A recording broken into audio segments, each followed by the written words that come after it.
টলিউডের অন্যতম ব্যস্ত নায়িকা মিমি চক্রবর্তী। কাজের ফাঁকে রাজনীতিতেও ব্যস্ত তিনি। সবকিছু নিয়ে প্রকাশ্যে কথা বললেও প্রেম নিয়ে সবসময় মুখ বন্ধ রাখেন।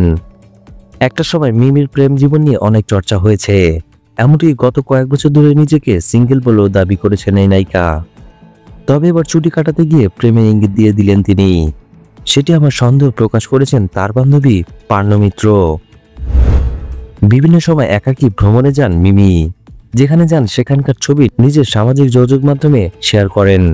এবার মিমি গিয়েছিলেন সমুদ্র পাড়ে, সেখান থেকে অনেকগুলো ছবি প্রকাশ করেছেন তিনি। সেই ছবিগুলো নিয়ে তৈরি হয়েছে মিমির প্রেমের গুঞ্জন। মিমির ছবিগুলো কে তুলে দিল? যদিও পোস্টের ক্রেডিটে কারো নাম লেখেননি তিনি, শুধু ব্যবহার করেছেন একটি লাল হৃদয়ের ইমোজি। আর তা নিয়ে নানা প্রশ্ন জেগেছে নেটিজেনদের মনে। মিমির একটি ছবিতে কমেন্ট করেন পার্নো মিত্র, সেখানে তিনি লেখেন কৃতজ্ঞতার শিকার হৃদয়ের চিহ্ন। যদিও পার্নো মিত্রের কমেন্টসের কোনো উত্তর দেননি মিমি। মিমি কি তাহলে নতুন প্রেমে পড়েছেন? হয়তো আমরা খুব শীঘ্রই জানতে পারবো।